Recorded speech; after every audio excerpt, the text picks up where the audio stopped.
조이어스는 우리의 구세주가 되십니다. 5분 남았는데요. 또 일찍 시작하면 또 늦게 온 사람이 또 섭섭하다고 그래서 오늘 이렇게 제가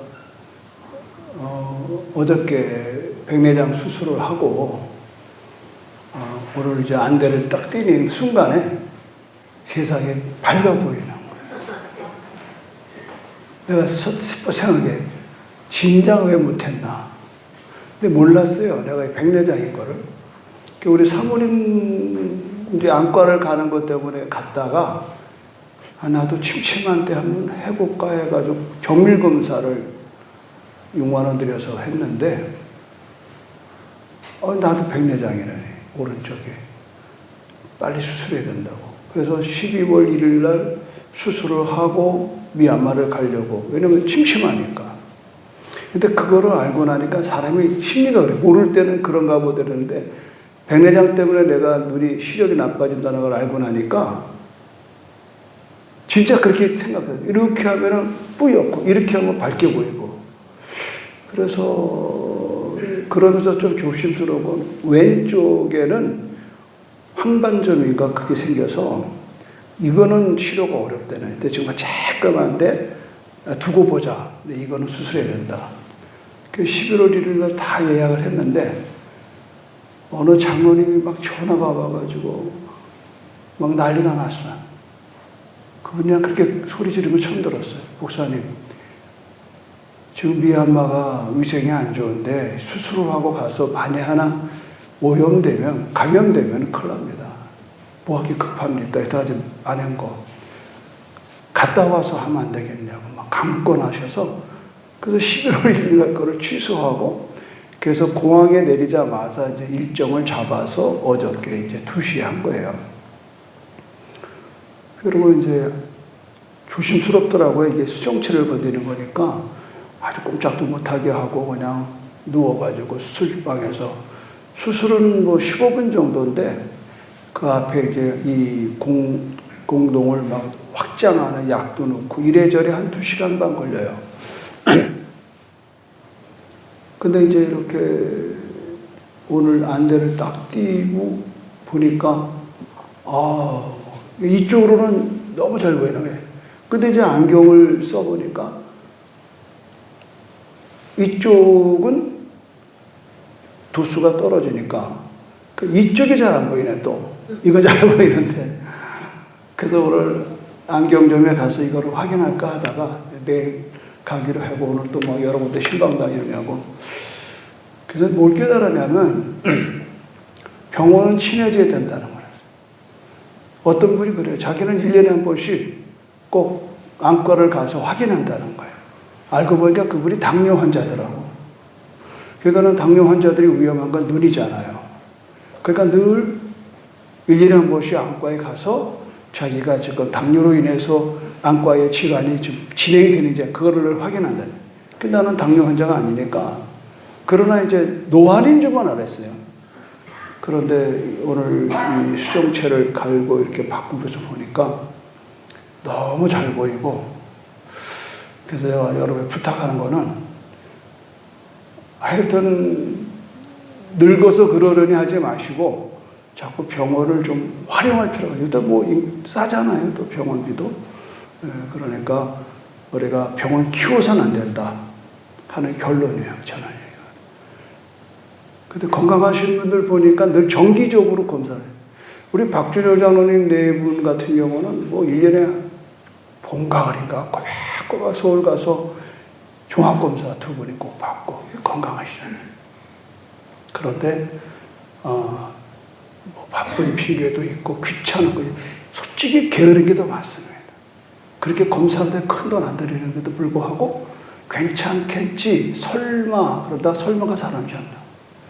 그러니까 제가 경험은 여러분이 정기적으로 이렇게 검사를 좀 하셔서 귀도 제가 이제 의뢰 그냥 맨날 이러고 다녔잖아요. 그러다가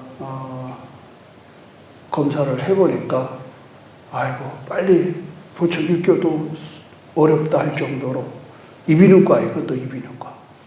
그래서 검사해서 그래서 불이 나게 보청기를 회사를 간 거고 너무 늦었다는 거예요. 근데 이제 딱 1년 됐잖아요. 작년 9월 달에 했는데 그러니까는 못 듣던 귀를 보청기를 다니까 너무 잘 들리는 거예요. 그러니까 내 옆에서 수군대면 안 됩니다. 다 들립니다. 또 이게서 이제 또 치과도 임플란트를 안 했단 말이에요. 그때는 500만, 400만 원, 500만 원 하니까 못했어요. 그러다가 이제 만 65세가 되면서 국가에서 2대 값을 해준다고 그래요. 다른 치과로 갔다가 다른 이제 잇몸 치료하러 갔다가는 목사님 해당됩니다. 하시죠. 그래서 작년에 그것도 박았는데 그 앞전에 고기라든가 딱딱한 걸 못 씹는 거예요. 그래서 소화가 불량되더라고. 근데 임플란트를 하고 나서 씹는 걸 잘 씹으니까 소화가 잘 돼요.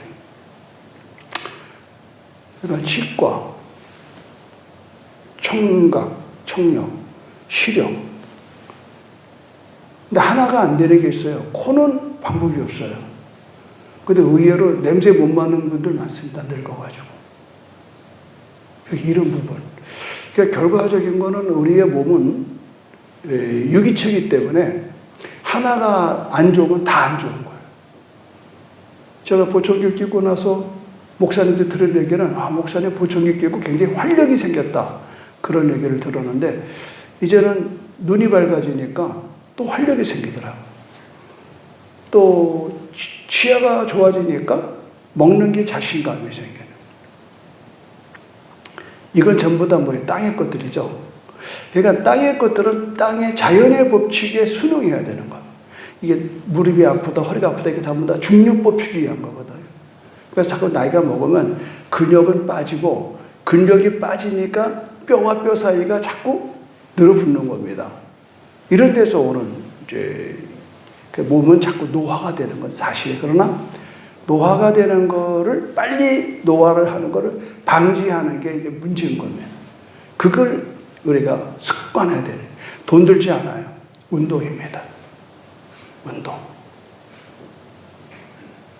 그리고 먹는 것 잘 먹어야 되고 소화 잘 시켜야 돼요. 우리 여기 사모님 한번 마스크 벗고 돌아서 보실래요?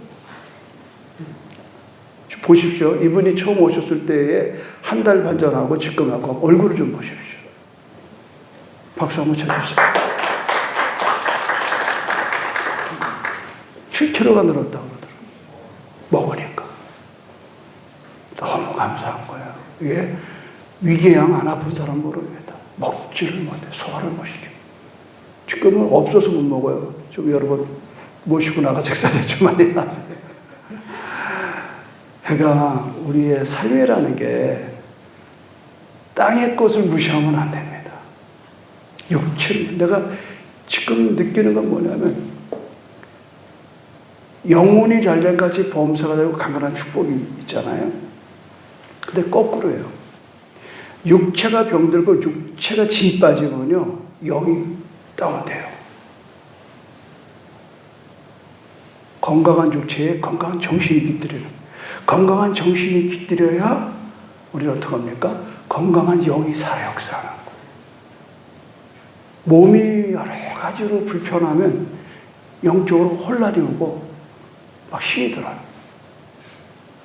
그러니까 우리가 영육간에 제가 물리치료를 전공한 것도 그래서 전공합니다.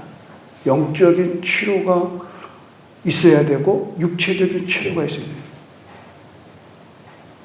그러니까 앞으로의 문제는 좀 치매예요. 지금 뭐 영광성교에서 입이 입어서 치매 증상으로 어려워하는 분들이 많이 있잖아요. 근데 이거는 약이 없어요. 그러니까 여러분이 제가 주머니에 호두 가지고 다니고 호두. 어느 거 이렇게 유튜브에 보니까 손을 움직여라 그래서 그 옛날 어른들이 이렇게 손 움직이나 그랬더니 그래서 자꾸 하고 또 요새 나 이거 습관 뇌를 막 자극주기 위해서 정수리를 그냥 한 10분 때리고, 좋아질지 안 좋아질지는 모르지만, 그러나 우리가 지금 뭐 유튜브에 너무 많은 게 나와요. 그러니까 여러분이 그 중에 마음에 드는 거 있으면 한번 하는데, 중요한 거는 습관화해야 된다는 거. 습관. 절대 여러분 게으르면 안 됩니다. 정확하게 일어나고 정확하게 주무시고 정확한 시간에 식사하시고, 더 중요한 거는 시간에 꼭 하루에 30분 내지 1시간씩 여러분 걸으셔야 됩니다. 운동하셔야 됩니다. 어떤 방법이든. 그런 것들이 이제 저도 뭐 나이가 70이 이제 다 돼가면서 그동안에는 뭐 앞만 보고 뛰었잖아요. 그런데 그것이 한계가 있다는 거예요. 그러니까는 여러분들이 건강을 스스로가 잘 챙겨주시고, 그리고 또 나도 아까도 어느 권사님 나도 백내장인데 할까봐요. 그런데 하실 때 하고 싶을 때 빨리 하시고 그게 큰 돈 안 들어요. 그러니까 이게 그냥 긁어내는 거는 40만 원이고요. 저는 이제 요 앞에 것까지 잘 볼 수 있도록 하는 렌즈를 꼈어요. 렌즈. 그러니까 렌즈를 끼기 때문에 이제 그게 보이는 거예요. 그래서 이게 1,000만 원까지 있더라고. 나는 125만 원짜리를 했는데 1,000만 원짜리로, 그러니까 노인네들이 1,000만 원짜리를 하면 안경을 벗는다는 거예요. 그래서 저도 이제 양쪽을 하게 되면 같은 도수를 맞춰서 하면은 안경 필요가 없는데 지금 짝짝이가 돼서 이건 잘 보이는데 이건 안 보이는데 이게 잘 보였거든요. 그러니까 이게 굉장히 시력을 회복시킨 거예요. 그래서 오늘 이제 제가 여러분들이 하도 궁금해하셔서 오늘 새벽에 못 나온 거는 이제 안대를 댔기 때문에 안대 대고 또 이렇게 한번 앞도 안 보이지만 여러 모양새가 앉아와서 그래서 내일 새벽도 하고 이렇게 하기로 했습니다. 자, 420장 찬송 부탁합니다. 420장 너 성결케 위해.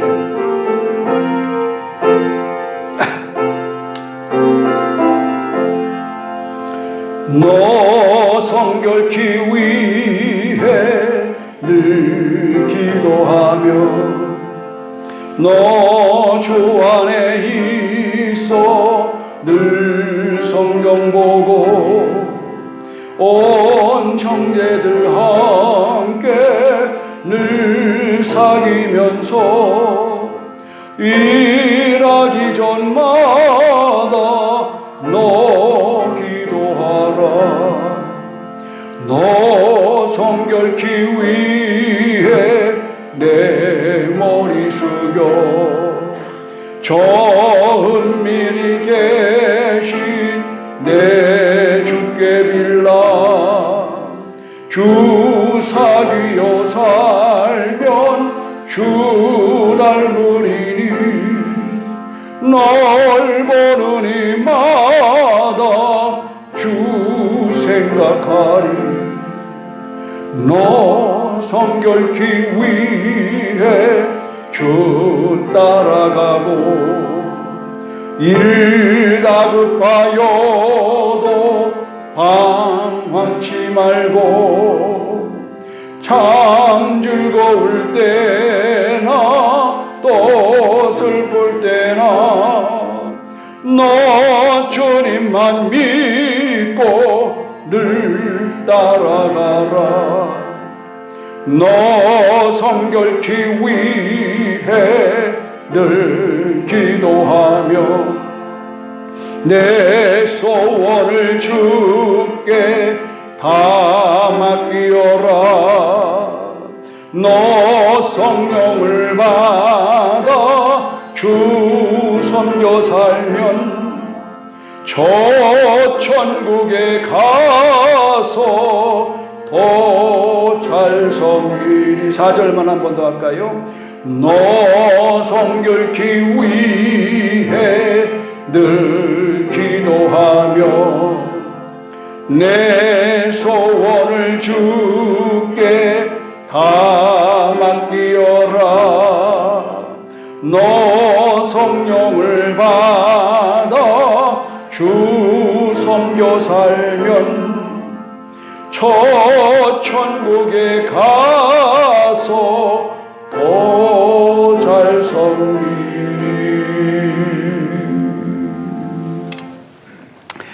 이 성경 마지막 찬송가 마지막에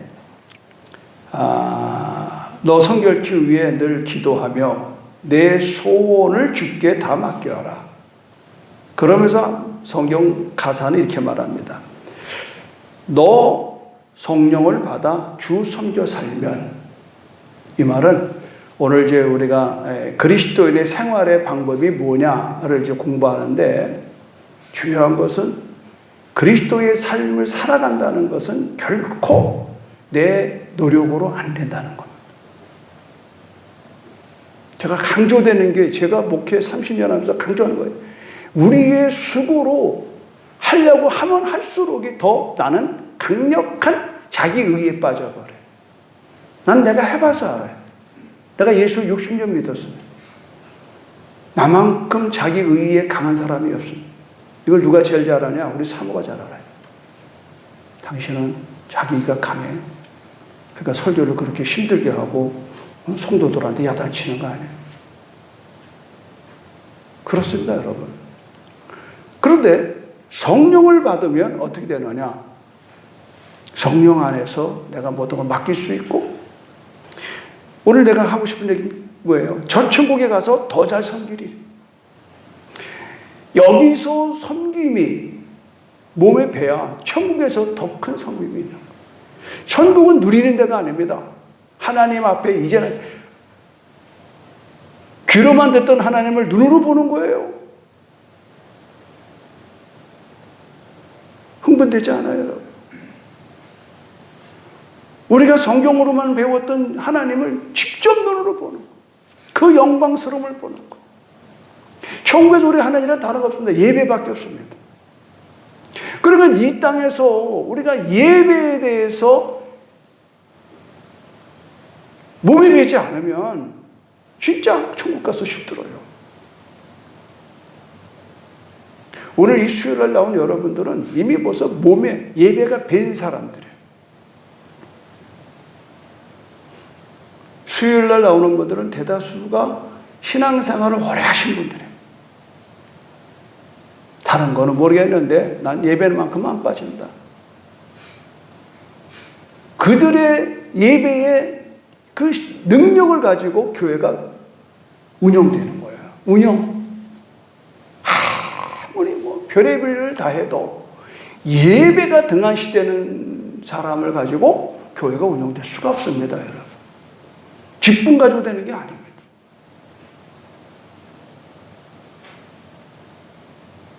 우리가 예배는 여러 가지 방법이 있어요. 첫째는 공예배가 있습니다. 주일 예배, 새벽 예배, 수요 예배, 철회 예배. 지금 우리는 이제 주일 오후 예배가 없어졌어요. 그런 없어진 이유는 이제 우리가 이제 세일을 하는 것 때문에. 근데 앞으로 이제 내년부터는 여러분 그룹 모임이 갖기 때문에 예배 마치고 점심 먹고 여러분이 흩어져서 여러분들이 그룹끼리 또 의논하고 또 같이 할 수 있는 그게 있을 거예요. 공예배가 있습니다. 그러니까 공예배는 어디까지 가냐? 구역예배까지 포함되는 거예요. 그건 우리 이제 셀 그룹이라고 그러는. 그 다음에 이제 예배가 뭐냐면은 개인 예배가 있어요. 그건 큐티입니다. 나 혼자 찬송 부르고, 나 혼자 말씀 읽고, 나 혼자 말씀을 연구하고, 하루하루에 내게 주는 레마, 그 말씀을 내가 듣고 묵상하고 그 말씀대로 오늘 살아가려고 하는 것. 개인 예배가요. 이게 굉장히 중요해요. 여러분이 어느 날 어느 시간에 교회를 올 수 없는 형편이 도달될 때가 있습니다. 그때 여러분이 몸에 배야 돼. 언제 어느 때든지 내가 정한 시간 정한 장소에서 나만의 공간에서 나만의 시간에서 내가 찬송 부르고 성경 읽고 묵상하고 그 말씀을 가지고 하루를 살아나가는 개인 예배가 있다. 그리고 오늘 하고자 하는 예배는 여러분 이제 우리 요한복음 6장을 다 펴보십시오. 요한복음 6장을 펴놓고 미안해요. 로마서 6장. 로마서 6장. 지금 우리 정의용 전사님을 통해서 로마서 1장부터 5장까지 다 하셨다고 그래요. 굉장히 중요한 얘기예요. 1장부터 5장까지는 뭐냐면 우리가 어떻게 그리스도인이 되었는지를 공부했어요. 어떻게 그리스도인이 되었냐. 내 힘이 아니에요. 내 능력이 아니에요. 전적인 하나님의 은혜로 인하여 믿음으로 말미암아 구원을 받아. 그래서 오늘 우리는 그리스도 안에서 그리스도의 사람으로 변화가 된 겁니다. 그러면 6장부터 들어가는 이야기는 뭐냐? 그리스도인의 삶의 방법은 어떤 것이 있느냐 하는 것을 얘기하는 거예요. 그래서 오늘 6장부터 이제 11장까지의 스토리는 12장 또 나가서 이제 16장의 모든 이 뒷이야기는 다 뭐냐면 하나같이 그리스도인이 어떠한 삶을 살아야 마땅한가를 얘기하는 겁니다. 참고로 여러분이 한번 12장 1절을 보십시오. 12장 1절. 내가 다음 주에 이제 마무리를 하려고 이제 11장까지 모아놓을 제가 준비를 했는데 12장 1절을 먼저 읽겠습니다. 시작. 그러므로 형제들아 내가 하나님의 모든 자비하심으로 너희를 권하노니 너희 몸을 하나님이 기뻐하시는 거룩한 산제사로 드리라. 이는 너희가 드릴 영적 예배니라. 자, 2절 시작. 너희는 이 세대를 본받지 말고 오직 마음을 새롭게 함으로 변화를 받아 하나님의 선하시고 기뻐하시고 온전하신 뜻이 무엇인지 분별하도록 하라. 그리스도인의 삶의 방식은 뭐냐? 로마서를 통해서 1장부터 5장까지는 내가 그리스도인이 어떻게 되었는가에 대한 바울의 이야기예요. 그럼 6장부터는 뭐냐? 우리는 이제는 어떻게 해야 그리스도인다운 생활을 할 수 있는가에 대해서 써놓은 거라 이 말이죠. 그러니까 우리가 지난주에 제가 삭개오 얘기했잖아요. 삭개오가 예수님을 경험하고 그가 어떻게 살았어요? 자기의 재산을 뚝 잘라서 절반을 팔아서 그런 사람을 나눠주고 자기가 누구 것을 빼앗은 게 있으면 4배를 갚아주었어요. 이거예요. 뭐 오늘 설교 다 끝났습니다. 어떻게 삭개오가 그런 삶을 살 수 있을까라고 하는 것은 예수를 만나서 삭개오의 인생에 찾아오신 예수님이 삭개오를 변화시킨 겁니다. 삭개오가 변화되려고 노력한 게 아니에요. 자기 재산 팔았다고 해서 변화되는 거 아니에요. 그랬다고 변화가 되는 게 아니라는 거예요. 여러분이 신앙생활할 때 가장 놓쳐서는 안 될 기준이 뭐냐? 예수를 믿어 구원받은 겁니다. 자꾸 이게 혼란이 온 거예요. 여러분이 뭔가 좀 죄책감이 있어. 나도 좀 수없이 내 삶 속에서 내가 잘못 행동하고 잘못 말하고 잘못 생각하는 것에 대해서 죄책감이 있는 거예요. 죄는 반드시 죄책감을 끌고 오는 겁니다.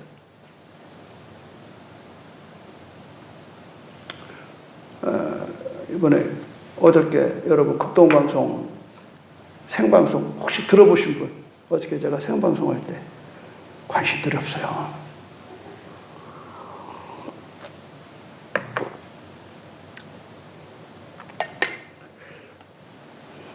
그럼 수많은 사연이 그런 참 힘들고 어려운 많은 문제를 상담해요. 제가 그랬어요. 여러분, 바닷가에 나가면 지저분한 것 같아도 물이 들락날락 들락날락 바닷가 모래에 별의별 죄를 다 거기 있어도 물이 한번 들어갔다 나가면 싹 쓸어버려. 오늘 내 삶이 내가 보기엔 죄책감뿐일지라도 하나님의 은혜가 들어갔다 나가면 다 없어지는 걸 믿으면 아멘 하시기 바랍니다. 우리는 굉장히 겸손해서 내 지은 죄로 그냥 막 한숨하고 탄식하고 뭐 이것 때문에 막 죽겠다고 그러고 이미 여러분 지난 죄뿐만 아니라 전제 죄뿐만 아니라 앞으로 되어질 죄까지라도 하나님은 다 십자가에서 해결한 걸 믿으시길 바랍니다. 계면적인 이야기고 좀 죄송한 이야기지만 이미 우리는 하나님이 완전하게 우리를 완전하게 해버렸어요. 그래서 우린 연약합니다. 그 지난주 부른 찬송인데 우린 연약합니다. 우린 넘어집니다. 오늘도 우린 실수했습니다. 뭐 그럴지라도 그러나 하나님의 은혜는요 완전하신 겁니다. 완전하다는 건 조금도 인색한 게 없습니다. 이건 되고 저건 안 되는 게 아닙니다. 근데 원수 마귀는 끊임없이 우리를 갖다가 범죄자로 만들고 우리로 하여금 그 죄 가운데 사로잡히는 거예요. 이 우울증이라든가 무슨 여러 가지의 모든 병이 뭐냐? 자기에게 주목할 때 오는 거예요. 그래서 우리 바울이 갈라디아서 2장 20절 한번 다 찾아보실까요? 찬송으로 부를까요? 그냥 읽어볼게요. 시간이 없으니까. 자, 여러분 직접 찾아서 다 아는 거지만 한 번 더 우리가 갈라디아서 2장 20절을 심차겠습니다. 시작. 내가 그리스도와 함께 십자가에 못 박혔나니 그런즉 이제는 내가 사는 것이 아니요 오직 내 안에 그리스도에서 사는 것이라. 이제 내가 육체 가운데 사는 것은 나를 사랑하사 나를 위하여 자기 자신을 버리신 하나님의 아들을 믿는 믿음 안에 사는 것이다. 아멘. 내가 너의 죄를 다 용서했다. 그걸 믿으라 이 말이에요. 요것을 지금 여러분이 이제 오늘 이 얘기 가운데 세 가지를 내가 6장에서 말하고 싶은데, 첫째는 로마서 6장 3절입니다. 로마서 6장 3절에서 5절을 보겠습니다. 같이 읽겠습니다. 큰 소리로 시작. 무릇 그리스도 예수와 합하여 세례를 받은 우리는 그의 죽으심과 합하여 세례를 받은 줄을 알지 못하느냐. 그러므로 우리가 그의 죽으심과 합하여 세례를 받음으로 그와 함께 장사되었나니 이는 아버지의 영광으로 말미암아 그리스도를 죽은 자 가운데서 살리심과 같이 우리도 또한 새 생명 가운데서 행하게 하려 하심이라. 만일 우리가 그의 죽으심과 같은 모양으로 연합한 자가 되었으면 또한 그의 부활과 같은 모양으로 연합한 자도 되리라. 10절을 봐요. 10절 시작. 그가 죽으심은 죄에 대하여 단번에 죽으심이요 그가 살아나심은 하나님께 대하여 살아 계심이라. 그래서 우리가 놓쳐서는 안 될 게 뭐냐. 우리가 그리스도께서 우리를 위해 죽으셨고 우리는 그리스도와 함께 죽었다라고 하는 사실을 알아야 하는 거예요. 그러면서 11절을 여러분이 붙들어야 됩니다. 11절 시작. 이와 같이 너희도 너희 자신을 죄에 대하여는 죽은 자요 그리스도 예수 안에서 하나님께 대하여는 살아있는 자로 여길지어다. 여긴다는 것이 뭘 말하느냐. 쉽게 말하면 이겁니다. 제가 이번에 사례비가 이제 첫 주에 나오거든요. 그래서 이제 해외 나가느냐고 사례비를 잊어버렸어요. 근데 어저께 카드 회사에서 연락이 와서 왜 저거 카드 결제 안 하냐고. 한 100몇십만 원이에요. 그 순간 멘붕이 빠졌어요. 100만 원 어디서 나오지? 그래서 잔고 있는 통장 몇 개를 이렇게 쭉 훑어보니까 사례비 들어오는 통장에 350만 원이 그냥.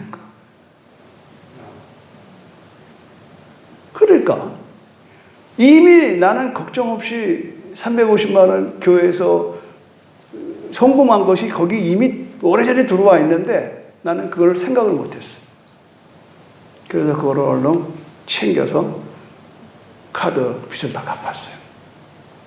바로 그거예요. 우리는 이미 여러분 통장 안에 하나님께서 다 줬어. 구원을 다 줬어. 근데 우리가 접수를 안 하는 거예요. 쓰지를 않는 거예요. 여긴다는 건 내가 여러분에게 뭘 이렇게 얘기했어. 그럼 목사님 그거 해결했대더라. 그럼 여기는 거예요. 그게 믿음이에요. 여긴다는 건 여기서 여기지어다 그런 건 믿으라 이 말이에요. 이것이 믿음이에요. 에이 그럴 리가 있어. 에이 그 양반이 그럴 리가 없지. 그 사람이 무슨 돈이 있어서 나한테 돈을 보내? 이러고 나는 거예요. 여길지어다 그거예요. 하나님이 우리에게 우리 인생의 가장 큰 선물로 독생자 예수를 주셨어. 하나님이 세상을 이처럼 사랑하사 독생자를 주셨으니 주셨다고 받으면 되는 거 아니에요. 왜 줬냐? 이는 그를 믿음으로 말미암아. 그렇죠. 믿으면 멸망받지 않고 영생을 얻는다는 거예요. 할렐루야. 그런데 이게요, 믿어지는 사람이 있고 A 하는 사람이 있어요. A는 뭐냐? 에이 그래도 내가 뭘 착한 일을 하고 살아야지. 왜? 우리는 세상에서 뭘 배우냐? 착한 일 살면 좋은 데 간다라고. 우리는 뭐 불가와 유교와 뭐 여기에 막 우리는 완전히 세뇌가 됐어. 그러니까 은혜라는 말이 이해가 안 되는 거예요.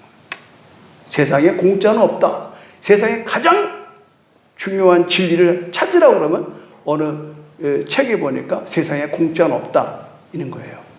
맞습니다. 우리의 은혜는 공짜가 아닙니다. 하나님 자신이 우리를 위해서 이 땅에 육신으로 오셔서 대가를 지불한 거예요. 그래서 그 사실을 내가 알고 믿고 받아들이면 우리는 죄에서 자유를 얻는 겁니다. 너무 쉬우니까 사람들이 안 믿어요. 만약에 한 5억을 하나님께 헌금하면 구원받는다고 그랬으면 이게 면죄부 사건입니다. 천주교에서. 천주교도 그때 참 실수하셨죠. 왜냐하면 베드로 성당 짓다가 헌금이 모자르고 공사가 중단되게 됐으니까 어떤 신부의 아이디어로 나온 거예요.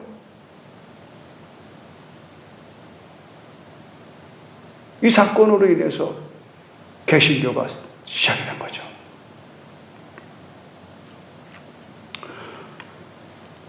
우리는 아직도 우리 자신의 내가 무언가를 해야 된다라고 하는 그 강박감에 있습니다. 그러니까 일 중독이야. 세상 일 중독, 교회 일도 일 중독이야. 내가 뭘 맡아서 안 하면 그냥 자기가 무슨 소외된 것 같고 뭐 그냥 큰일 나는 것 같고. 제가 가끔 이렇게 좀 자리를 비우는 거는요. 그런데 안 빠지려고 그러는. 보십시오, 여러분. 여러분 새벽으로 밤으로 우리 이성재 목사님하고 정효 전사님 얼마나 제가 다 설교 듣습니다. 만족합니다. 내가 은혜를 받으면 여러분 말할 것도 없는 거예요. 그러니까 제가 뭐 이 자리에서 꼭 내가 해야 된다. 그거는 매우 위험한 겁니다. 그렇다고 제가 뭐 놀면서 안 하는 건 아니에요. 부재 중에 하나, 부재 중. 여러분, 오늘 말씀의 핵심은 무엇일까요? 알아야 된다는 거고, 여겨야 된다는 거고, 그리고 마지막이 뭐냐? 드림입니다, 드림. 자, 아까 다시 6장 13절 보겠습니다. 6장 13절.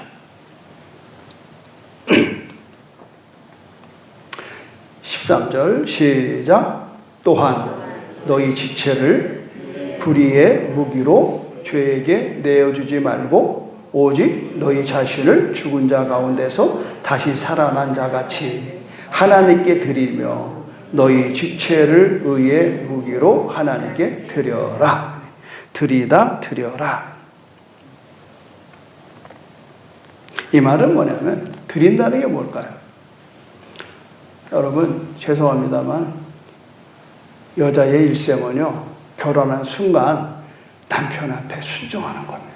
복종하는 거. 그러면 가정이 가와만사상이에요. 근데 세상은 절대 그렇게 안 합니다. 네 할 소리 다 해라.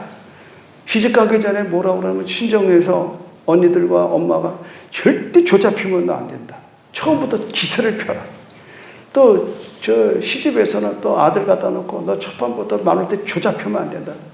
늙으면 어차피 잡히는 거 처음부터 그냥 기세를 펴라. 그러니까 이게 결혼 생활이 힘든 거예요. 그렇게 가르치면 안 돼. 또 시집가면 그냥 시집을 위해서 네가 모든 거 다 내려놓고 화목하게 사는 게 최고다. 또 아들 보고는 고향 산촌 떠나 부모 형제 떠나 시집은 얼마나 불쌍하냐. 네가 잘해드려야 된다. 네 나보다도 며느리 얘기에 더 네가 잘 들어라. 이렇게 하면 얼마나 아름다울 거예요. 그러니까는 우리가 이 드린다라고 하는 것은 우리가 우리의 삶을 주관하지 않고 하나님으로 하여금 내 생애 가운데 오셔서 나를 통해서 사시게 하는 거예요. 그래서 아까 읽었던 게 그거예요. 이제는 내가 사는 것 아니요 내 안에 그리스도가 사는. 그러니까 온전한 순종. 뭐 솔직히 말씀을 드릴게요. 나나 여러분이나 신앙생활의 갈등과 번민과 그 힘든 건 뭐냐? 온전한 순종 앞에 흔들리는 겁니다.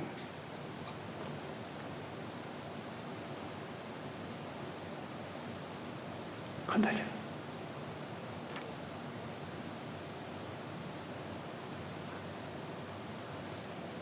내가 나의 삶 속에서 내가 경험되지고 내 판단에 내가 너무 집착되는 거예요. 나는 내가 맞는다는 순간에 너는 틀리게 되는 거예요. 그럼 어떻게 싸우게 되는 거예요.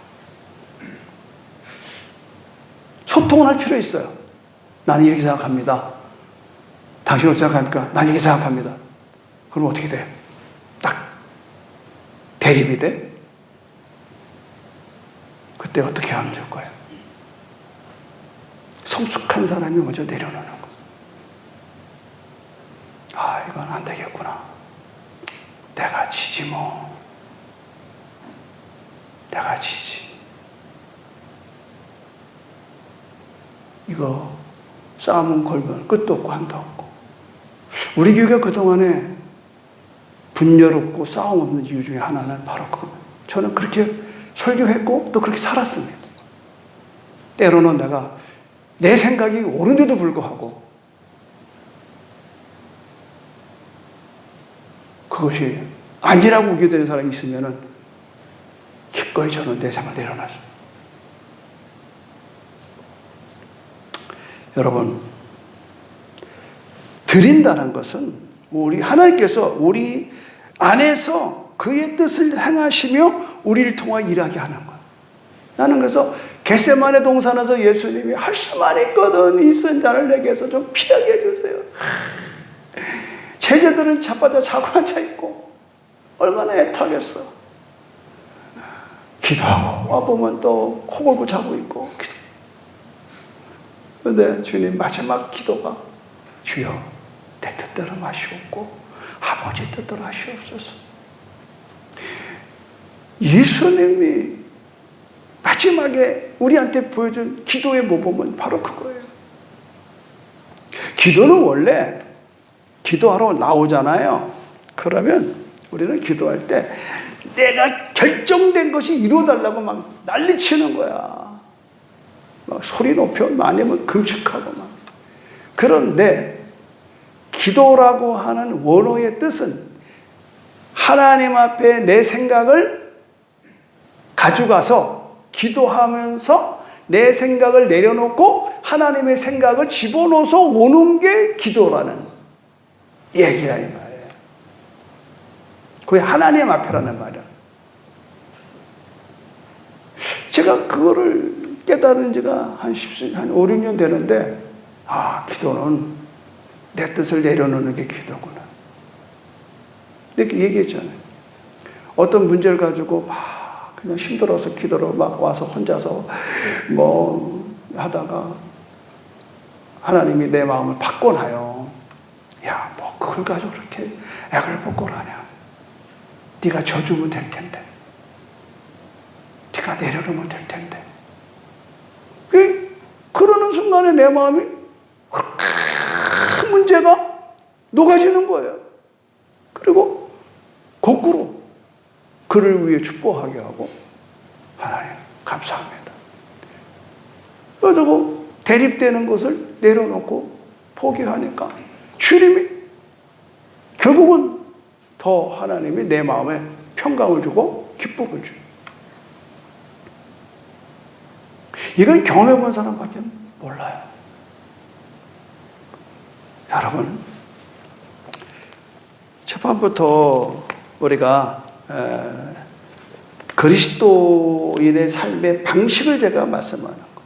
올바른 삶의 길이 뭐냐?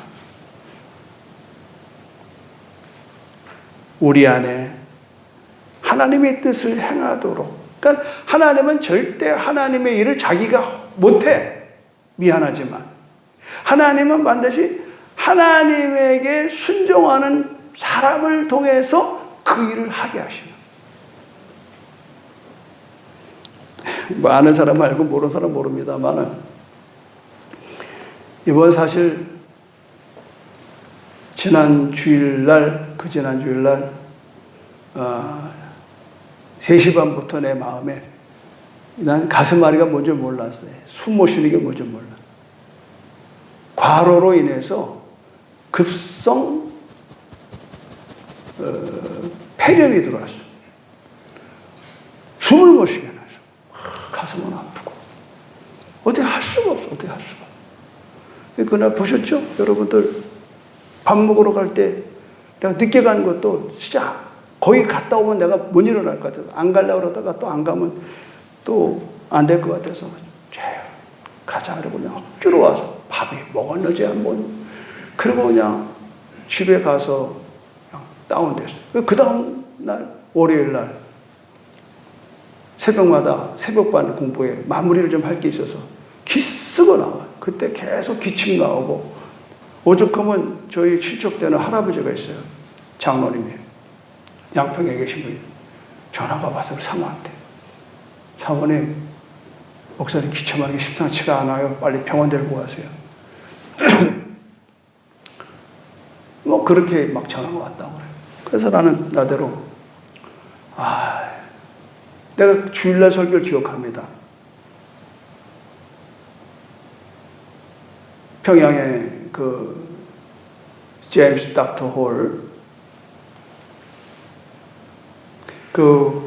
선교사, 의료 선교사가 평양에 하나님의 복음의 문을 여는 일에 한 생명이, 한 목숨이 필요하다면 기꺼이 내 생명을 피하지 않겠습니다.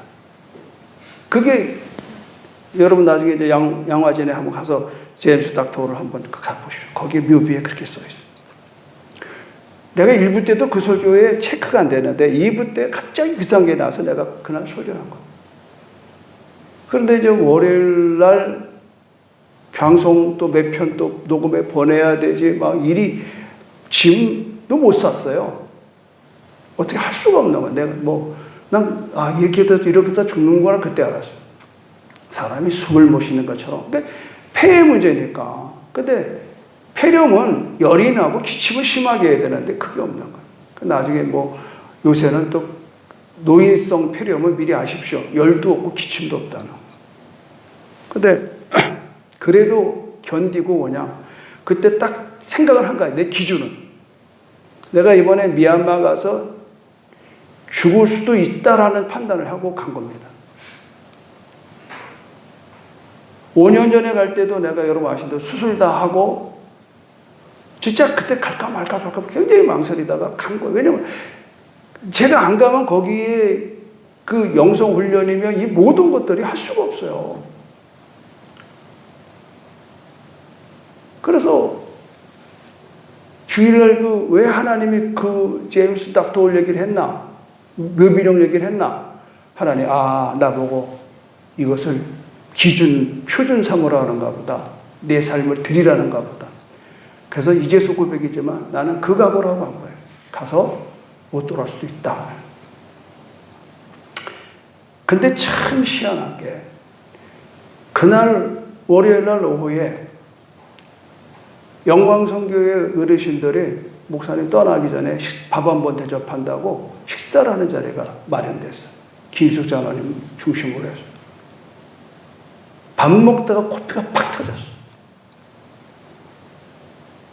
그러니까 열이 차버리니까 걷잡을 수 없이 코피가 터졌어. 그냥 다 노인들이 놀랄 수밖에 없죠. 그래서 마무리하고 나왔는데 내가 운전할 힘이 없더라고. 그래서 여보, 나 운전 못하겠어. 대신에. 그때 사모가 집으로 안 가고 나를 그냥 서귀포 응급실로 끌고 간 거예요. 그 가면서 여보 왜 그래? 그냥 가자고. 지금 병원에서 아닌 말로 입원시키면 내일 어떻게 하려고 그래? 난 죽을 것 같고 왔으니까 가! 집으로 가! 싸웠어요. 차 안에서. 고집 피지 말라는 거예요. 내가 저 강훈 집사님한테 다 얘기해놨으니까 하여튼 가서 닌겔 좀 맞고 오자. 닌겔 맞으러 간 거예요 사실은. 근데 뭐 그 양반은 뭐 응급 전문이니까 벌써 이렇게 진단해보더니 심상치 않다고 1시간 반을 모든 검사를 다 했어요. 심지어는 CT까지 했어요. 결과가 뭐냐? 급속 폐렴. 사모님, 목사님 잘 모시고 왔습니다. 만약에 여기서 조치 없이 미얀마를 떠났으면 3, 4일 안에 폐렴이 확 퍼지면 폐혈증으로 사망할 가능성이 거의 많다는 거예요. 그 말 들으니까 기가 막히더라고. 그래가지고 닌겔로 그냥 한 시간 반을 그냥 고단히 항생제를 때리고 막 이래가지고 그래서 강홍 집사님 참 고마워요. 그래서 나 인천에 내자마자 전화를 드렸는데 5가지의 항생제를 처방을 해요. 목사님 꼭 아침 점심 저녁 얼마나 상세한지 거기다 막 쓰고 그냥 약 그게 이제 열을 갖다 오는데 7일치밖에 안 된대. 그게 7일치 하여튼 이거 꼭 잡수죠. 그러지 않으면 큰일 납니다. 큰일 난다니까 뭐 나도 내 평생 그렇게 시간 맞춰 약 먹으면 처음이에요. 그 약을 쫙 먹어. 근데 놀라운 사실은 가는 날 화요일 날 아침에 눈을 딱 뜨는데요. 내가 기분이 좋더라고. 그러니까 밤새 약으로 인해서 염증이 어느 잡힌 거예요. 그래서 아주 가뿐하게. 다들 지금 선교팀들도 뭐 대다수가 몰랐습니다. 내가 뭐 얼마나 아픈지도. 그래서 기분 좋게 갔다가 열흘 동안 정말 기침 한 번 안 하고 오게 됐어요. 여기 오니까 기침을 안 해요. 그래서 제가 깨달은 게 뭐냐. 여러분, 주를 위해 죽는 건 쉬워요. 한번 팍 죽으면 돼요. 너 예수 믿으라 나 믿습니다. 팍 죽으면 돼요. 그러나 성경은요, 아까 12장에 뭐라 그러냐면 산제사로 드려요. 산제사. 드림이 주를 위해 사나 죽으나. 여러분, 죽어서 드리는 거는 간단합니다. 네, 살아있는 재물은 쉽지가 않은 거예요. 그래서 바울은 나는 날마다 죽노라 그런 거예요. 살아있는 삶으로서 드림이 더 어려운 겁니다.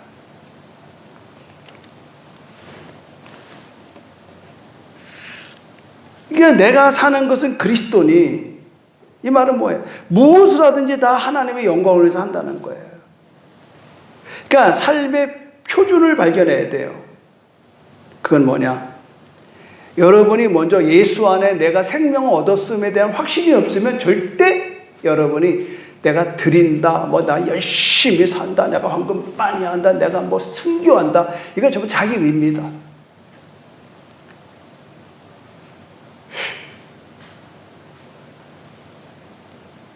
흑인들을 사고팔 때였습니다. 미국에서.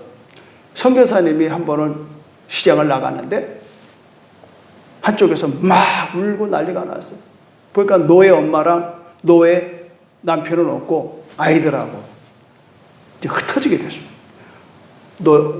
엄마 노예 따로 아이들 노예 따로가 다 팔려가게 돼요.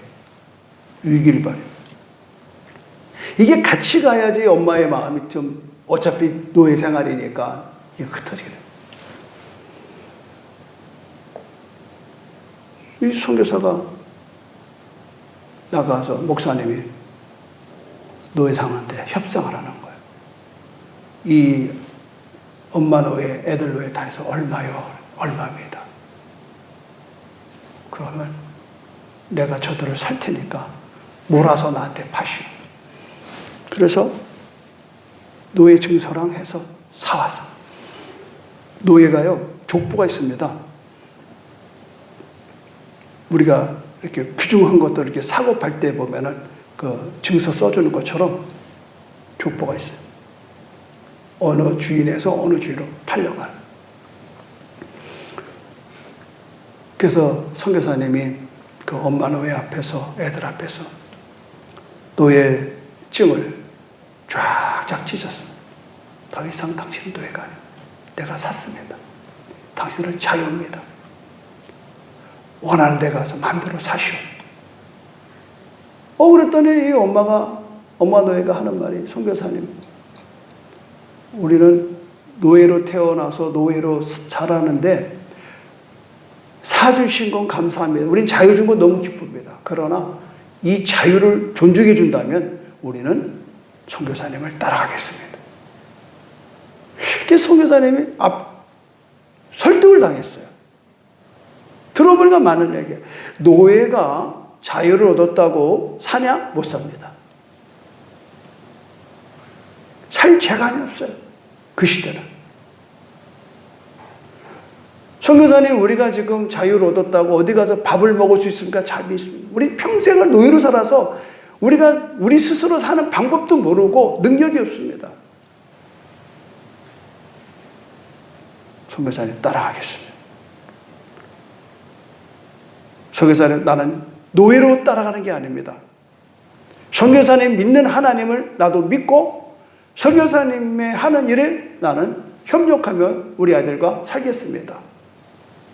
우리에게 집 한 칸만 마련해 주십시오. 그 선교사님이 그 말이 틀린 말은 아니라 가족을 데리고 마차에 태워서 그 미션 선교센터로 왔어요. 그래서 집 하나 이렇게 만들어주고 뭐 살게 했어요. 그러던 어느 날 선교사님이 밭일을 하다가 비명소리에 쓰러졌어요. 부엌에서 일하던 이 자매가 쏜살같이 땅가 보니까 독사에 선교사가 종아리를 물려가지고 막 독이 퍼져나가는 거예요. 쏜살같이 가자마자 시킨 것도 아니에요. 스스로가 그 물린 자주 위에다가 입을 댔습니다. 그리고 독을 빨아내서 독을 빨아내면서 선교사는 살고 독을 빨아서 힘을 뱉고 빨아내지만 그 독의 안에가 막 퉁퉁 붓는 거예요. 그래가지고 이제 어떻게든 이제 선교도 살고 이 여인도 살았습니다. 선교사가 고마운 거예요. 그때 비로소 엄마 선교사가 하는 말이, 당신은 나에게 자유를 줬습니다. 내가 한 행동은 그 대가를 갚는 게 아닙니다. 당신한테 배운 신앙을 실천한 것 뿐입니다. 나는 은혜로 인해서 당신을 통해서 구원을 받았어. 그 사랑에 압도됐습니다. 나는 내 스스로가 당신의 삶을 조력자로서, 주인으로서 모십니다. 당신이 죽으면 우리는 아무것도 아닙니다. 그래서 나는 당신을 살리려고 내 생명을 걸었습니다. 아주 오래전에 읽었던 책에 나오는 이야기예요. 정말 그때 그거를 읽고요. 우리가 그렇구나. 우리의 드림이 뭘 얻어내기 위한 게 아니야. 이미 얻었어요. 늘 부탁하는 게 뭐예요? 여러분이 선한 일을 해서 구원받은 게 아니에요. 은혜로 인하여 믿음으로 말미암아 구원 얻었나니 이것은 너에게 난 것이 아니요 하나님의 선물이에요. 그 하나님의 선물을 받았죠. 사실 성탄절은요, 그 놀라운 위대한 하나님의 선물을 받는 날이에요. 근데 우리는 뭐 자꾸 뭐 우리가 선물을 주거니 받거니 우리끼리, 사실은 선물을 돌려드릴 수 있는 것은 하나님 앞에 드려야 돼요. 그래서 우리가 성탄절 예물을 드리는 거예요. 그 은혜에 감사해요.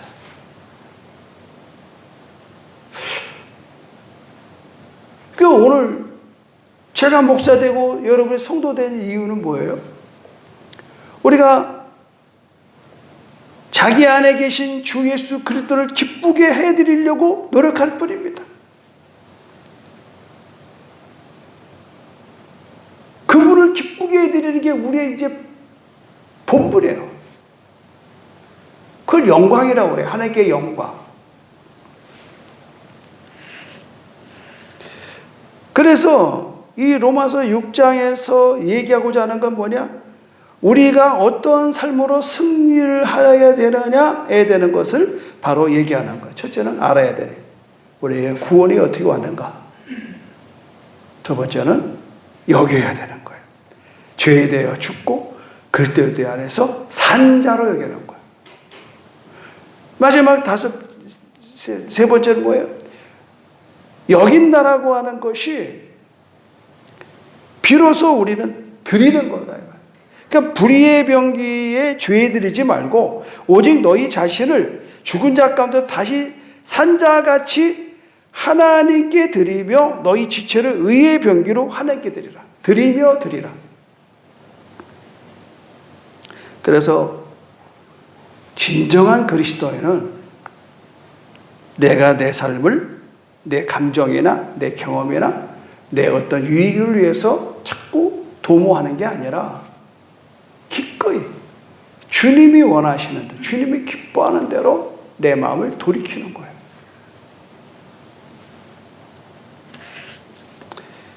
그런데 이것이 내 힘으로 안 된다는 거예요. 그래서 여러분, 성경은 이제 7장, 8장에 이렇게 나가면서 나오는 얘기는 뭐냐?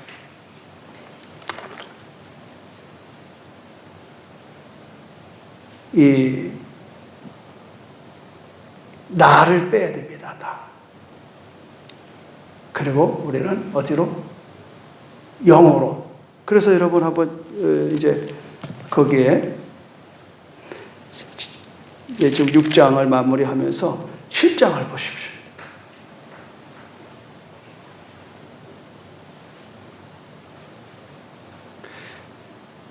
1절 보세요. 형제들아, 내가 법 아는 자들에게 말하노니 너희는 그 법이 사람이 살 동안만 그를 주관하는 줄 알지 못하느냐. 그러니까 살아있는 동안에, 그러니까 이미 죽었잖아요. 그러니까 더 이상의 율법이 나를 흔들 수가 없습니다. 그 남편 얘기를 하잖아요. 남편이 살아있는데 바람 피면은 범죄자예요. 그 남편이 죽어서 다른 남자를 만나서 시집가는 건 죄가 안 되는 거예요. 그러니까 이 말은 뭐냐면 율법 아래에 있는 것으로서는 우리가 살 방법이 없어요. 율법 아래는 우리 다 죄인이에요. 그러나 하나님의 법, 성령의 법이 나타나는 거예요. 그래서 여기에 이제 오늘 마무리를 시간이 다 돼서 결론을 내려드리면, 자, 24절, 25절, 7장 24절, 25절 시작. 오호라, 나는 곤고한 사람이로다. 이 사망의 몸에서 누가 나를 건져내랴. 우리 주 예수 그리스도로 말미암아 하나님께 감사하리로다. 그런즉 내 자신이 마음으로는 하나님의 법을, 육신으로는 죄의 법을 섬기로라. 그래서 우리는 공고한 사람이에요. 그런데 8장에 와서 해답이 나와요. 8장 1절, 2절 시작. 그러므로 이제 그리스도 예수 안에 있는 자에게는 결코 정죄함이 없나니 이는 그리스도 예수 안에 있는 생명의 성령의 법이 죄와 사망의 법에서 너를 해방하였습니다. 이때부터는 성령이 나와요. 성령. 여러분, 예수님이 탄생한 날과 동일하게 성령이 오심은 굉장히 중요합니다. 그래서 8장에는요 계속 영의 얘기가 영에 나와요. 한번 쭉 읽어봐요. 8장 3절 제가 볼게요. 율법이 육신으로 말미암아 연약하여 할 수 없는 그것을 하나님은 아시고 곧 죄로 말미암아 자기 아들을 죄 있는 육신의 모양으로 보내어 육신을 죄를 정하사 육신을 따르지 않고 뭘 따라요? 그 영을 따라 행하는 우리에게 율법의 요구가 이루어지게 하려 하시니라. 육신을 따르시, 여기부터 계속 읽어봐요. 거의 5절부터 시작. 육신을 따르는 자는 육신의 일을, 영을 따르는 자는 영의 일을 생각하나니 육신의 생각은 사망이요 영의 생각은 생명과 평안이라. 육신의 생각은 하나님과 원수가 되나니 이는 하나님의 법에 굴복하지 아니할 뿐 아니라 할 수도 없습니다. 육신에 있는 자들은 하나님을 기쁘게 할 수 없느니라. 만약 너희 속에 하나님의 영이 거하시면 너희가 육신에 있지 아니하고 영에 있나니 누구든지 그리스도의 영이 없으면 그리스도의 사람이 아니라. 또 그리스도께서 너희 안에 계시면 몸은 죄로 말미암아 죽은 것이나 영은 오로 말미암아 살아있는 것이라. 예수를 죽은 자 가운데서 살리신 이의 영이 너희 안에 거하시면 그리스도 예수를 죽은 자 가운데서 살리신 이가 너희 안에 거하시는 그의 영으로 말미암아 너희 죽을 몸도 살리시라. 그러므로 형제들아 우리가 빚진 자로되 육신에게 져서 육신대로 살 것이 아니라 너희가 육신대로 살면 반드시 죽을 것이로되 영으로서 몸의 행실을 죽이면 살리라. 아멘? 아멘? 아멘. 성령으로 하지 않고는 내가 육신의 행실을 죽일 수가 없어. 이거를 내 힘으로 하려니까 힘이 드는 거예요. 그러니까 자기 이익만 강해지는 거예요. 그러니까 내가 내린 결론은 뭐냐. 60년 동안 예수 믿으면서 나 같은 인간들이 많아요. 내가 어떻게 예수 믿으면 내가 어떤 일을 해야 나는 학생회장부터 지금까지 회장만 한 사람이야. 정말 누구보다도 예수를 잘 믿으려고 애를 썼던 정말 누구 같은 사람이야. 사도 바울이 예수 만나기 이전의 사람. 그러니까 그런 사람의 특징이 뭐냐. 남을 정죄해요. 저 사람 말이야. 집사가 되고 장로가 돼도 왜 저 모양이야? 그거 뭐라. 나는 의롭고 넌 틀렸다 이거예요. 이게 교회 팽배하면요. 교회가 꼬라지가 말이 안 됩니다. 저는 그래서 목사 되면서 이거를 날마다 싸우는 거야. 나를 쳐서 복종케 하기. 근데 그게 어디서 나오느냐? 바로 여기서 나오는 거야. 다시 한번 여러분 12절 13절을 읽겠습니다. 그리고 14절 시작. 그러므로 형제들아 우리가 빚진 자로되 육신에게 져서 육신대로 살 것이 아니라 너희가 육신대로 살면 반드시 죽을 것이로되 영으로서 몸의 행실을 죽이면 죽어야 사는 거야. 버려야 얻는 거야. 비워야 채우는 겁니다.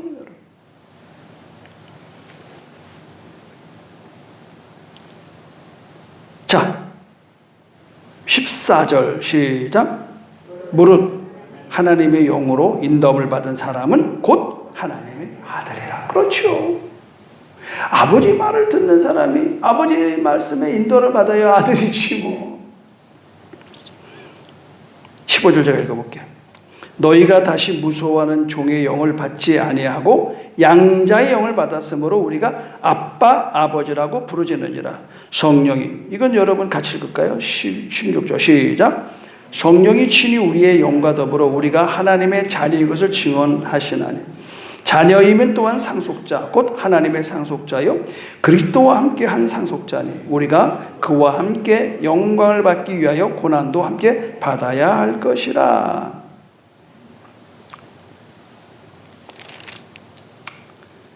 참 우리가 이 로마서가 너무 귀한 것은요, 우리가 누구인가를 정확하게 알게 합니다.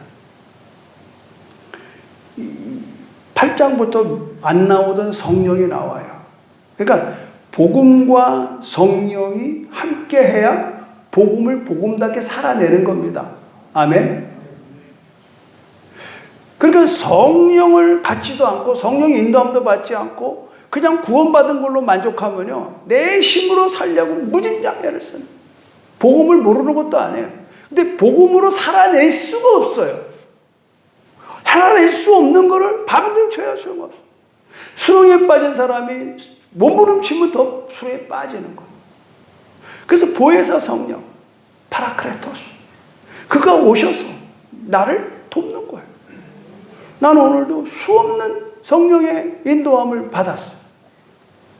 다 말할 수는 없지만 순간순간마다 이걸 이렇게 할까 저렇게 할까. 근데 성령이 꿈에 보시오. 내가 해야 될 일을 깨닫게 해주시더라고요. 그래서 그걸 놓고 또 개꿈도 있잖아요. 그래서 이게 개꿈이냐 뭔 꿈이냐 헷갈려가지고 하루 종일 기도.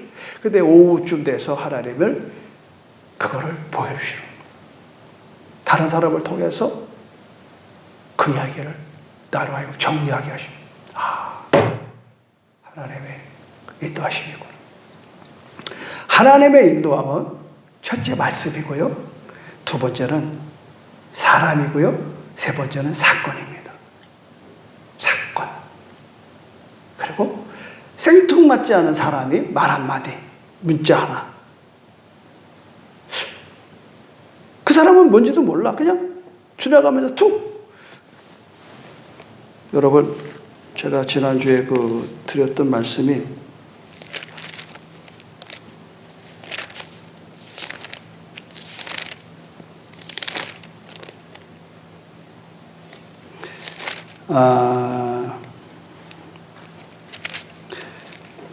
어거스틴 이야기 제가 했죠.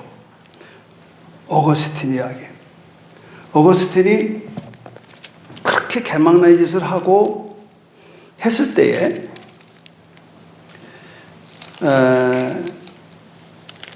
자기가 자기 집에 들어가려고 이렇게 하는데 담벼락 뒤에서 무슨 소리가 나냐면 애들이 노랫소리가 나오는데, 애들의 노랫소리가 뭐냐?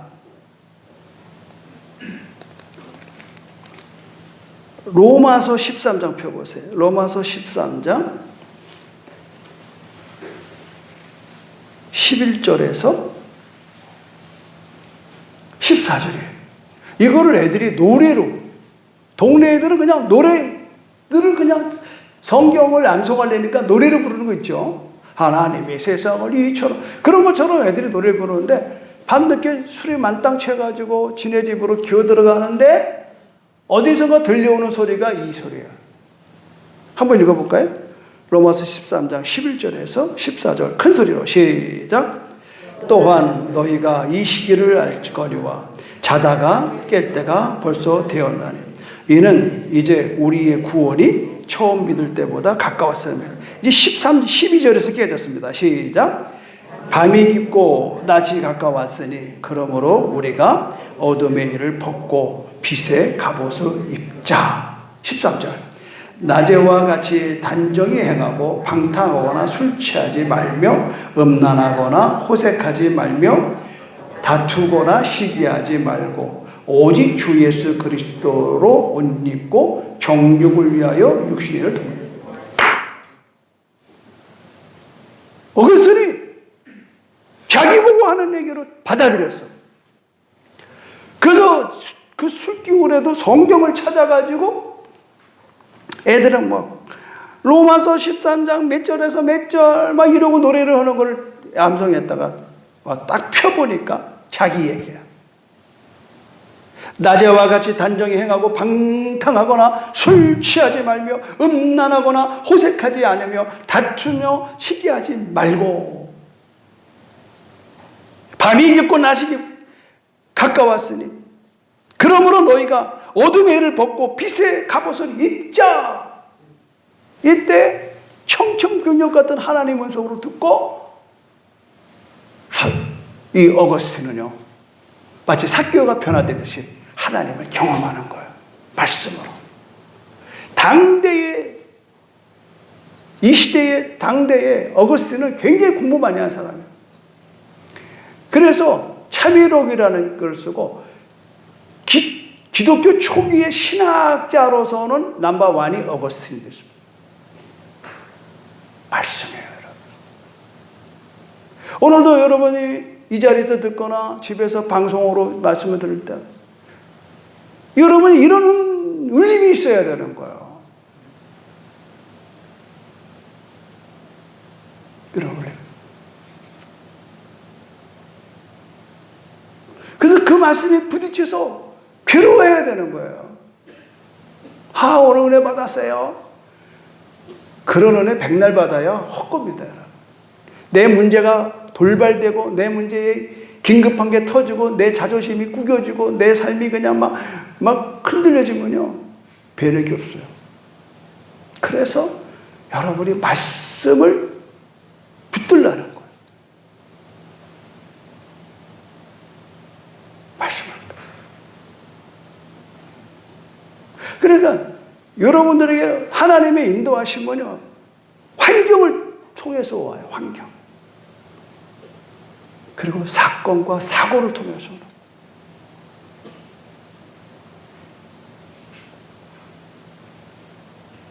또 한 가지는 사람을 통해 온다는 사람.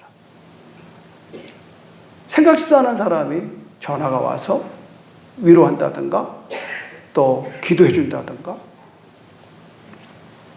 그래서 여러분들이 이 로마서 나머지는 또 다음 주에 마무리를 하겠습니다만은 집에 가셔서 쭉 16장밖에 안 되니까 읽고. 그냥 좀 이제 로마서 한다 그러면 한번 로마서를 한번 읽고 오시면 좋아요. 그러면 굉장히 은혜가 되고 또 알아듣게 되는. 그래서 여러분 저나 우리 교육자들이 말씀을 새벽이나 수요일이나 금요일이나 주일이나 전할 때 그냥 하는 거 아니에요. 하나님 인도함에 따라서. 저는 옛날에 그런 소리 지금도 많이 들으면 목사님 내 얘기를 누가 하던가요? 그래서 아니요. 근데 오늘 목사님 설교가 꼭 나한테 하는 것 같아요. 난 그럴 때 제일 기뻐요. 내가 알고 하는 게 아니에요. 시험이 딴 데 없어요. 계속 설교 들으면서 오늘 저 설교 나보고 하는 것 같은데 어떤 집사가 내 얘기를 했다냐 이러면서 이제 설교 끝나고 나서는 전화질 하는 거예요. 오늘 내 모처럼 교회 나가는 날 재수 없이 말이야. 목사님 내 얘기 하는데 그러면 안 돼요, 여러분. 와서 부딪힐 때는요, 하나님의 음성으로 들으셔야 돼요. 겸손해야 돼요. 똑같은 말씀이라도 옥토밭이 돼야 된다는. 돌짝밭이 되고 마음을 뺏겨요. 길가밭 말씀이 떨어지자마자 참새가 와서 다 쪼가먹어요. 가시덤불밭 며칠에 싹 올라오다가 세상의 염려, 근심, 걱정, 재리, 돈에 그냥 흔들려요. 바위 얇아요. 쭉 내려가다가 다 없어져. 그러나 옥토는 30배, 60배, 100배. 신앙의 결론은요, 열매이는 겁니다. 다른 말 할 거 없어요. 열매. 근데 거기에 여러분들이 평가에 스스로 죄책감 갖지 마세요. 너희가 나를 떠나서는 아무것도 할 수 없다. 예수 그리스도 안에 있으면은요, 저절로 많은 열매 맺는 겁니다. 저는 여러분들 잘 보이려고 목회해 본 적 없습니다. 그래서 보니까 할 말 하고 여기까지 왔습니다만은, 그러나 분명하십니다. 내가 혹여나 주 앞에서 멀어져 있지 않나, 내가 주 안에 있나 없나, 다 그걸 분별하는 거. 떨어질 듯 싶으면 아이고 주를 용서해 주세요. 쫓아가는 거고. 그러니까 여러분도 마찬가지잖아요. 제가 실질적인 얘기를 사역에, 설교에 많이 하는 것은 나나 여러분이나 똑같은 수준이지 제가 유별난 거 없습니다. 결국은 그리스도인의 삶을 사는 것은 힘든 것이 아니라 불가능하다는 걸 얘기하는 거예요. 아멘? 가능한 건 뭐예요? 이 크라이스트, 예수 안에 있으면 되는 거예요. 성령 안에 살면 되는 거예요. 그러니까 관점은 내가 예수 안에 있는지 예수 밖에 있는지만 자꾸 판단하셔야 돼. 뒤돌아보라요. 내가 원치 않은 삶으로 내가 막 끌려갈 때에 딱 서가지고 생각하셔. 그거 얼마 안 걸려요. 뭐 1분 정도. 잠깐 멈추시고 주님을 바라보고 십자가를 바라보고. 그러면 내 마음에 평안이 와요. 그리고 내 생각이 잘못된 거를 알게 돼요. 그리고 잘못된 관계가 사과하게 되고 미안하다고 그러고 잘못했다고 그러고 내가 너무 생각 없이 얘기했다고 용서해달라고. 그럼 상대도 별것도 아닌데 그 사과하면요 더 가까워지는 거. 그러니까 우리가 신앙생활의 방법은 죽어야 살고 비워야 채우고 버려야 얻는 것. 이게 기독교의 진리입니다. 기도하겠습니다. 하나님 감사합니다. 여러 주 동안에 우리 목사님과 전도사님이 번갈아가며 말씀을 증거한 성수학당. 이제 또 모든 선교여행을 마치고 돌아왔습니다. 하나님, 이제 이 수요일 날 정말 하나님 말씀을 대할 때마다 심이 솟고 새심이 나고 그리고 마음이 기쁘고 정말 소망 가운데 살아가는 우리들이 되게 하여 주시옵소서. 하나님, 말씀을 듣는 시간으로 만족하지 않고 시간을 내어 성경을 읽게 하시고 묵상하게 하시고 연구하게 하셔서 결국은 말씀이 나를 붙들고 말씀이 나를 인도하고 말씀이 나를 지켜나가고 말씀이 우리의 삶을 승리케 하는 걸 알게 하시고 늘 말씀 안에 붙어 사는 우리가 되게 하여 주시옵소서. 감사하고 예수님의 이름으로 기도드립니다. 아멘. 이제는 우리 주 예수 그리스도의 무한하신 은혜와 하나님 아버지의 극진하신 사랑과 성령님의 교통 내주 충만 역사하심이 오늘 수요 성수학당에 모이신 분들과 또 집에서 이 방송을 함께하며 은혜를 나누시는 분들 위해 이제로부터 영원토록 함께하시기를 간절히 축원하옵나이다. 아멘. 하나님께 영광이 곱겠습니다. 할렐루야. 다음 주 수요일 날 마지막 로마서 강의가 끝나고